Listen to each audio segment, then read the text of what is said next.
Manager छुट्टी पे का मैनेजर अभी छुट्टी पे, देखो कॉम्पिटेंट पर्सन का ये मतलब नहीं है कि सिर्फ ये मैनेजर, यदि कोई वहां पे मैनेजर का पोस्ट संभाल सकता है उसको हम लोग बोलते हैं वो सक्षम है कि नहीं है। तो सक्षम किसको बोलेंगे, तो हम बोलेंगे कि उसके पास कौन सा सर्टिफिकेट होना चाहिए, मैनेजर सर्टिफिकेट। सिर्फ मैनेजर सर्टिफिकेट। मान लो कि मैनेजर के अंडर कंट्रोल में नहीं है, मैनेजर के कंट्रोल में क्या, मान लो कोई बीमार हो गया या तो कोई एक्सीडेंट हो, उसके कंट्रोल में नहीं है, तो पहले परमिशन कैसे लेगा छुट्टी के लिए। आदि ऐसा केस राइज होता है तो वहां पे जो है ऑनर एजेंट मैनेजर है, हम बताए होंगे कि यदि ऐसा है उसको छुट्टी पे जाना है या फिर सब केस हो एरर हो रहा है तो क्या करता है, वो एक मैनेजर अपॉइंट करता है कॉम्पिटेंट पर्सन। वो कॉम्पिटेंट पर्सन कौन होगा, उसका क्वालिफिकेशन क्या होगा, वो बोले थे मैनेजर सर्टिफिकेट होल्डर होना चाहिए। और क्या बताया था कि 30 डे तक उसको मैक्सिमम अपॉइंट किया जा सकता है, ठीक है।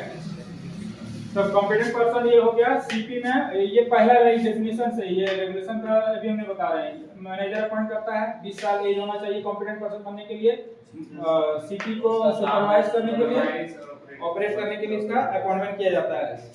ये किसका ऑर्डर को फॉलो करेगा, अब आते हैं 41 में, ठीक है। ये किसका ऑर्डर को फॉलो करेगा, अपने से जितना भी सुपीरियर ऑफिशियल होता है, ठीक है। सब 42 में वो नहीं बोल रहे हैं, हम बोल रहे हैं कॉम्पिटेंट पर्सन जो है इसका ऑर्डर को फॉलो करेगा, उसका सुपीरियर ऑफिशियल्स रहेगा। सुपीरियर ऑफिशियल्स का कॉम्पिटेंट पर्सन का कौन आ जाएगा, मैं इसके ऊपर का जो भी रहेगा, मैं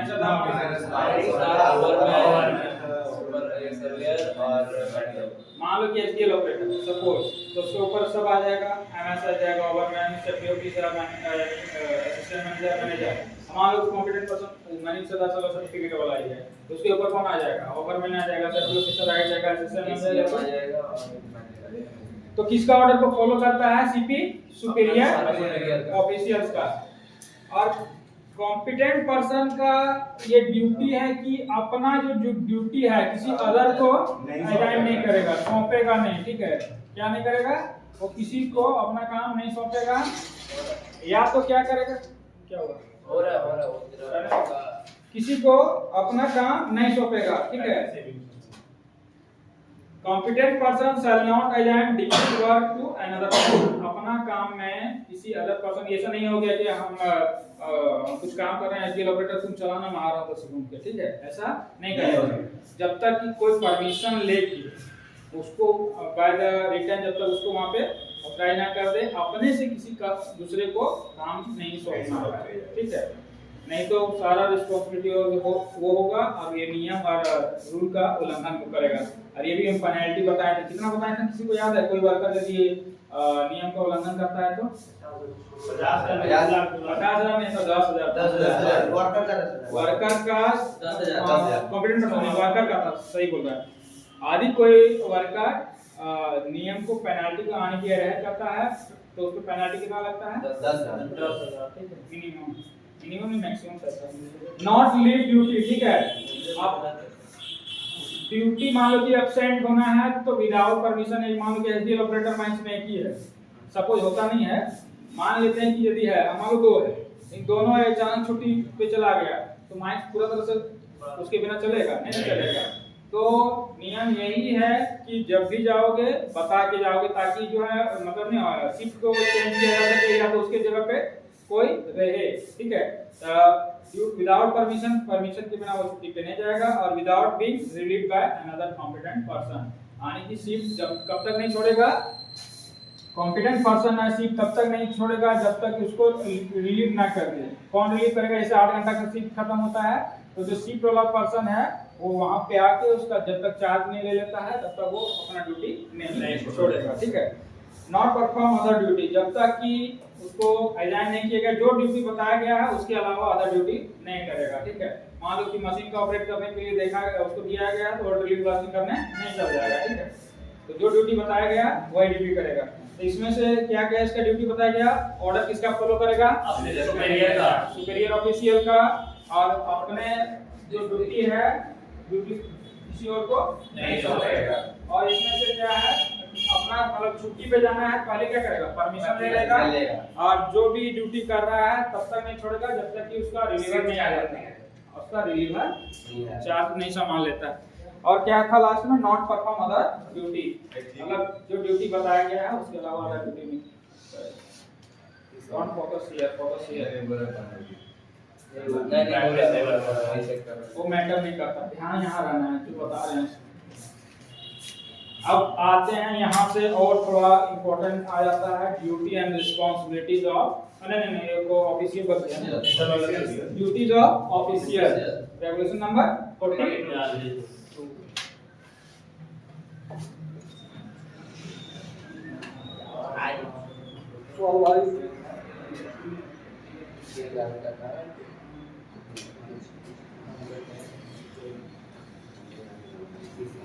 ड्यूटीज ऑफ ऑफिसर। अब कॉम्पिटेंट पर्सन का ड्यूटी कौन सा रेगुलेशन में बताया गया है? 41। ये सब यार 42 में सर 42 सर कॉम्पिटेंट पर्सन तो हम बोल रहे हैं मतलब वो हमने चेक किया था। कॉम्पिटेंट पर्सन का ड्यूटी किसमें है? 41। ऑफिशियल का ड्यूटी किसमें है? 42। और वर्कर का ड्यूटी किसमें था? 40 में। ऑनर का ड्यूटी किसमें था? 37। सप्लायर मैन्युफैक्चरर का किसमें था? 38। कॉन्ट्रैक्टर का किसमें था? 39। अब 40 तो पता है, ठीक है। अब 43 में आते हैं। 43 में क्या है? ड्यूटीज एंड ड्यूटी 42 में हम उसको क्रॉस कर जा रहे हैं। Duty of official 42। ऑफिशियल का उस टाइम सीनियर ऑफिशियल में वो देखे थे कौन कौन सा था? Ventilation officer, safety officer, assistant manager, ओवरमैन, ठीक है। अब इसका जो ड्यूटी कौन असाइन करता है? इसका ड्यूटी जो है, इसका ड्यूटी कौन असाइन करता है? मैनेजर और एजेंट। मैनेजर एजेंट तो किसी केस में आएगा ही, ठीक है। इसका कौन करता है? मैनेजर और असिस्टेंट मैनेजर।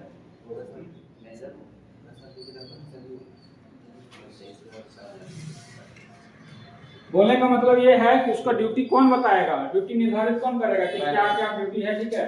तो ऑफिशियल का ड्यूटी कौन निर्धारित करता है? मैनेजर या तो असिस्टेंट मैनेजर, ठीक है। और ये क्या करेगा? Ensure worker under his charge, मतलब उसके चार्ज में जो भी वर्कर रहेगा, ठीक है, उसके चार्ज में जो भी वर्कर रहेगा, पहला चीज तो है रूल डिसिप्लिन जो भी बना हुआ है उसको पालन करेगा। क्या हुआ? और दूसरा चीज क्या है? अंडरस्टैंड देयर ड्यूटी, प्रत्येक आदमी जो उसके अंडर चार्ज में है अपना ड्यूटी को समझे, ठीक है। उसके अंडर में जो भी है अंडरस्टैंड देयर ड्यूटी।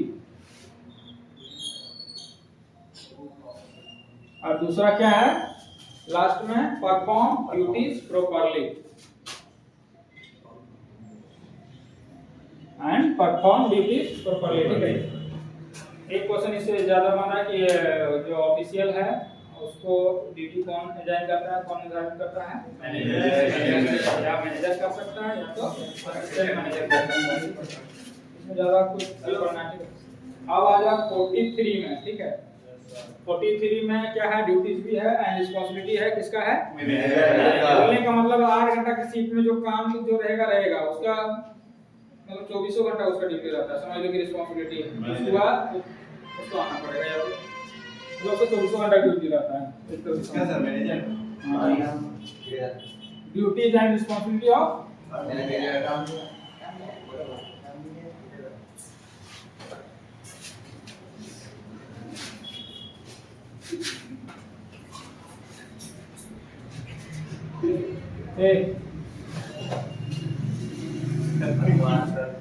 हो गया।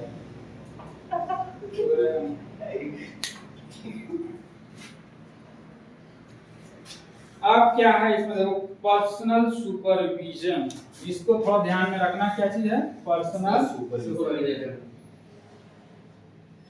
मतलब ये खुद से क्या करेगा? सुपरविजन करेगा, जितना भी कर रहा है।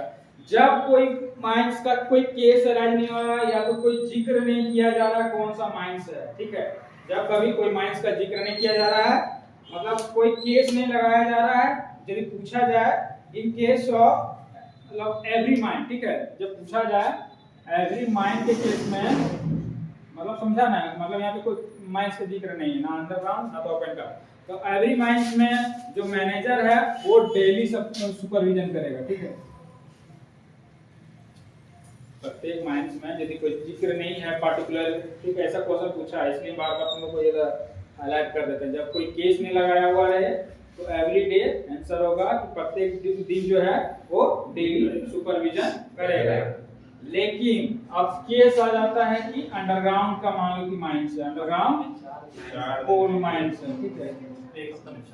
हाँ, तो यहाँ पे क्या हो जाएगा कि प्रत्येक सप्ताह में कम से कम 4 दिन जो है वो डेली अंडरग्राउंड माइंस में क्या करेगा, सुपरविजन करेगा, ठीक है। तो अंडरग्राउंड कोल माइंस के केस में क्या है, 4 डे पर वीक एटलीस्ट, कम से कम, ठीक है, at least 4 day in a week. और क्या है, ये क्या है, 4 डे पर वीक। अब ये इसमें मेंशन ये भी नहीं है कि अंडर मतलब रात का सुपरविजन बोल रहा है, इवनिंग का बोल रहा है कि नाइट का बोल रहा है, ठीक है। तो इसमें से कभी भी वो कर सकता है इस केस में, मतलब छूट है कभी भी। लेकिन ऐसा नहीं कि खाली दिन में सुपरविजन करेगा हमेशा, ठीक है। अब नियम ये बना है कि इन नाइट शिफ्ट, एक बार नाइट शिफ्ट में क्या है, एटलीस्ट वंस, मतलब कम से कम एक बार जो है एवरी फोर्टनाइट, मतलब चारों नाइट में एक बार नाइट शिफ्ट होना चाहिए ना, मतलब फोर्टनाइट मतलब होता है 14 दिन में सर एक बार, 14 दिन में कम से कम एक बार। फोर्टनाइट जो होता है 14 या 15 दिन का टाइम ड्यूरेशन होता है, यानी कि लगभग 2 सप्ताह का टाइम ड्यूरेशन होता है, उसको हम लोग बोलते हैं फोर्टनाइट, ठीक है। अब ये क्या होता है, नाइट शिफ्ट में जो सुपरविजन करेगा once at least in every fortnight, मतलब ये क्या बताएं, 14 डे का टाइम ड्यूरेशन होता है, या तो लगभग 2 सप्ताह का, मतलब 2 सप्ताह में कम से कम क्या करेगा, एक बार जो है रात में अपना पर्सनल सुपरविजन क्या करेगा नाइट शिफ्ट में, ठीक है। फोर्टनाइट क्या होता है, 14 दिन का एक दिन नाइट देना, मतलब 2 सप्ताह रख लो, तो 2 सप्ताह में टोटल उसको मिनिमम कितना विजिट करना है, 4 दिन, एक सप्ताह में 4 दिन, तो 2 सप्ताह में कितना हो जाएगा, 8 दिन। समझाने के लिए बता रहे हैं, तो कम से कम 8 दिन जो सुपरविजन करेगा उसमें से एक जो सुपरविजन होगा 8 दिन में होना चाहिए, ठीक है। दिन वाला केस में 4 दिन, पहले से ये समझा, कोई माइंस का केस नहीं है तो माइंस एवरी माइंस में क्या है, मैनेजर सुपरविजन करेगा डेली, ठीक है। अब केस राइज कर दिए कि अंडरग्राउंड के केस में जो है मैनेजर जो है प्रत्येक सप्ताह कम से कम 4 दिन जो है पर्सनल सुपरविजन करेगा अंडरग्राउंड माइंस के केस में। और उसमें से भी है कि जो अंडरग्राउंड के केस में है, इसमें तो जिक्र नहीं है, हो सकता है वो डेली दिन में उसको सुविधा रहेगा, दिन में करेगा।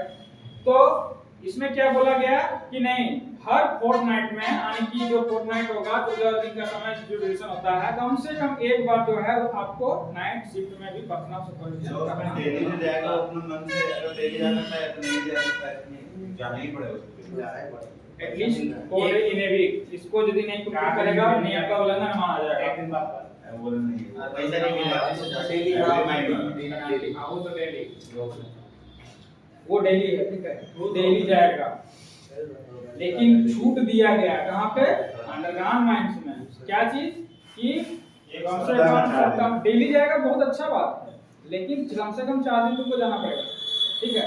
कॉलेज जाता है तो कम से कम तुमको 3 दिन जाना है, एटलीस्ट 75% अटेंडेंस इज ये हो जाएगा, हां 1% एक हफ्ता में 4, ठीक है। लेकिन तुमको यदि 100% कर देता है कोई दिक्कत वाली बात नहीं है। तो इसीलिए जहां पे सेफ्टी के दृष्टिकोण से 4 दिन बोला गया है, कम से कम, मैक्सिमम वो 7 दिन जा सकता है, बहुत अच्छी बात, तो कम से कम उससे कम नहीं होना चाहिए बस, ठीक है। अब क्या है, इंस्पेक्शन रिकॉर्ड, जितना भी माइंस में इंस्पेक्शन होता है, ठीक है, उसका रिकॉर्ड कौन रखेगा, मैनेजर। क्या करता है, इंस्पेक्शन रिकॉर्ड।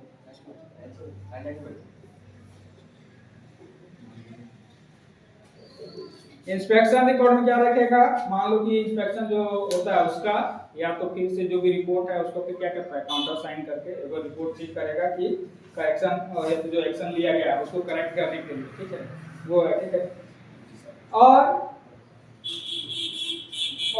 ऑफिशियल के साथ, ऑफिशियल या तो एंड ओवरमैन के साथ, क्या बताएं, अधिकारी के साथ या तो ओवरमैन के साथ डेली एक अरेंजमेंट करेगा, ऐसा कि डेली क्या हो सके, मीटिंग हो सके, ठीक है। डेली किसके साथ मीटिंग करेगा मैनेजर? गवर्नमेंट के साथ और ऑफिशियल के साथ। क्या चीज के लिए क्यों करेगा? ये ऑफिशियल और गवर्नमेंट के साथ क्या करेगा? एक अरेंजमेंट करता है। कौन अरेंजमेंट करता है? अरेंज मीटिंग, ठीक है, ताकि डेली जो है एक मीटिंग अरेंज कर सके। क्यों कर सके? ताकि वो सेफ्टी के मैटर पे डिस्कस करता है, ठीक है। माइंस में सेफ्टी से रिलेटेड जितना भी है या जो सेफ्टी इशू है उस मैटर पे डेली डिस्कस हो सके। तो यदि पूछेगा जो मैनेजर जो अरेंजमेंट करता है डेली, किसके साथ अरेंजमेंट करेगा? क्यों अरेंजमेंट करता है? कौन सा मैटर पे? माइंस के सेफ्टी और देखा ना, जब भी काम स्टार्ट होने वाला तो पहले एक बार डिस्कस करता है। तो गोल भी बोला जाता है कि सेफ्टी से ज्यादा रिलेटेड रहता है, लेकिन पहला है priority safety first production one, बाकी उल्टा वो अलग मैटर है, ठीक है। पहला हम लोग का काम, जितना भी माइनिंग अथॉरिटी है, जितना भी है मोस्टली उन लोग को हम लोग मतलब जितना भी ओवरमैन हो गया, माइनिंग सरदार हो गया, ये सब किसका है? इनडायरेक्टली डायरेक्टली किसका? डीजीएमएस का। इसका काम क्या है? सेफ्टी, ठीक है। ये क्या हम बताएं तो डेली एक मीटिंग अरेंज करेगा मैनेजर, ताकि ऑफिशियल के साथ और मैनेजर के साथ सेफ्टी के मैटर पे, सेफ्टी जो इशू आ रहा है उस मैटर पे डिस्कस हो सके, ठीक है। मीटिंग कौन बुलाएगा? तो अरेंजमेंट करके रखेगा कौन? मैनेजर। डेली वहाँ पे एक बार डिस्कस होने के लिए, ठीक है। जब स्टार्टिंग और काम स्टार्ट करने के बाद टेबल टॉक होता है, या तो कोई भी, और जब अभी आएंगे तो सेफ्टी ऑफिसर का भी पढ़ेंगे, तो कोई भी एसओपी बनता है, कोई भी मतलब सीओपी बनेगा, कोई मशीन से रिलेटेड या कोई चीज से रिलेटेड, तो देखना सेफ्टी ऑफिसर खड़ा होकर सबको समझाएगा वर्कर को। ये नियम है, कोई माइंस में देखा होगा सेफ्टी टॉक इसको बोलते हैं, सेफ्टी टॉक बोलते हैं, या सेफ्टी जो गाइडलाइन रहता है उसको सब वर्कर को समझाया जाएगा। और मैनेजर का क्या काम है? इंश्योर जितना भी तरह का सेफ्टी मटेरियल्स है, ठीक है, प्रोवाइड करा। सेफ्टी मटेरियल हो गया या तो इक्विपमेंट हो गया, ये कौन प्रोवाइड करेगा? मैनेजर, ठीक है। Ensure adequate safety material and equipment, जितना भी सेफ्टी के दृष्टिकोण से इक्विपमेंट जो लगना है या मटेरियल जो लगना है, कौन प्रोवाइड करता है? मैनेजर। लेकिन कोई कुछ ऐसा चीज होगा जो मैनेजर के कंट्रोल में नहीं है, ठीक है।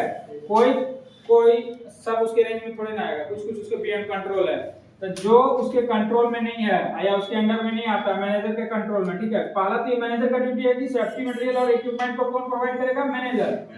लेकिन इसके अंडर में यदि नहीं है तो वो ओनर को और एजेंट को क्या करेगा? मांग करेगा, उसको ये मांग करेगा कि हमको ये चीज चाहिए। तो ओनर को और एजेंट को कौन मांग करता है? ये मैनेजर, ठीक है। यदि उसके कंट्रोल में नहीं है, उसके अंदर नहीं आ रहा है, तो ओनर है एजेंट का ये रिस्पांसिबिलिटी है, जिस दिन वो डिमांड करता है उसका 3 दिन के अंदर, विद इन 3 डेज, 3 दिन के अंदर वो उसका क्या करेगा? प्रोवाइड करेगा जो भी चीज वो डिमांड किया है मैनेजर, ठीक है। इसमें क्या बताएं कि जो सेफ्टी मटेरियल और इक्विपमेंट को कौन प्रोवाइड करता है? इसमें मैनेजर। लेकिन उसके अंदर में जो चीज नहीं आ रहा है, उसके कंट्रोल में जो नहीं है, वो किससे डिमांड करेगा? ओनर और एजेंट को। और ओनर ये एजेंट का ये काम है, क्या काम है? प्रोवाइड करा। फिर अगर उसमें फिर फेल हो गया तो फेल हो गया तो फिर उसके लिए होगा कि वो कारण बताएगा, या तो उसको रीजन बताएगा, या तो प्रोवाइड करेगा, ठीक है। लेकिन नियम ये है कि ओनर एजेंट जो है जब डिमांड करेगा तो उसको 3 दिन के अंदर जो है उसको प्रोवाइड कराना होगा, ठीक है। और इसमें से अभी तक एक बार रिवीजन करते हैं, ठीक है, कि ये फर्स्ट टाइम पढ़ रहे हो तो एक बार यहाँ पे यदि कोई माइंस का जिक्र नहीं आता है, सिर्फ माइंस बोला जाता है कि मैनेजर कितना दिन सुपरविजन करेगा? तो डेली। अंडरग्राउंड के केस में 4 दिन, हफ्ता में 4 दिन, और नाइट में कब करेगा?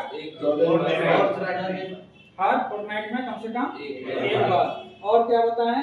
इंस्पेक्शन का रिकॉर्ड रखेगा, ठीक है, या तो जो करेक्शन किया, इंस्पेक्शन जो हुआ उसको करेक्ट करने के लिए जो भी रिकॉर्ड रहता है उसको रिकॉर्ड रखेगा। आप क्या बताएं? वो अरेंजमेंट ऐसा करेगा कि ऑफिशियल के साथ और गवर्नमेंट के साथ डेली मीटिंग हो सके, ताकि वो सेफ्टी जो मतलब सेफ्टी के रिगार्डिंग या सेफ्टी इशू जो आ रहा है उसके रिगार्डिंग बात कर सके, ठीक है। और क्या है? इंश्योर सेफ्टी मटेरियल इक्विपमेंट, मतलब माइंस में प्रॉपर मेरा सेफ्टी मटेरियल्स अरेंजमेंट मतलब अवेलेबल हो, इक्विपमेंट अवेलेबल हो, ये मैनेजर इंश्योर करता है। और यदि उसके कंट्रोल में नहीं है, वो आप उसके बाहर दायरे में आता है, तो ऑनर एजेंट से डिमांड करेगा। ऑनर एजेंट जो है 3 दिन के अंदर क्या करेगा, उसको प्रोवाइड करेगा। यहाँ तक हुआ। अब आगे हम पढ़ते हैं कि ओवरमैन जो रहता है माइंस में, उसको देखना है कि अंडरग्राउंड माइंस जाता होगा, ओपन कास्ट में भी रहता है, उसको एक प्लान दिया रहता है, हैंड प्लान जिसको बोलते हैं, जिसको हम लोग ट्रेसिंग प्लान बोलते हैं, ठीक है। माइंस में क्या हम बताएं, ट्रेसिंग प्लान या तो हैंड प्लान, ठीक है।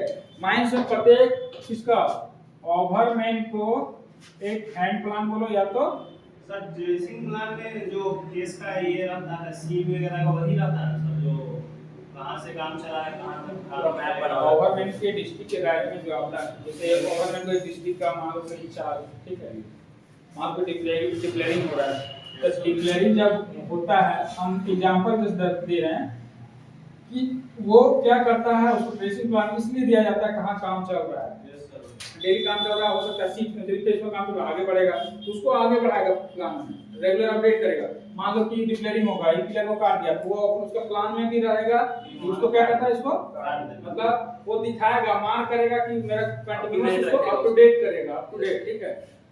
जैसे जैसे काम चल रहा है उसको अपडेट करते हुए रखेगा। जनरली हमको जहाँ तक पता है हैंड प्लान जो रहता है 1:5 रेशियो में बनाया जाता है, ठीक है।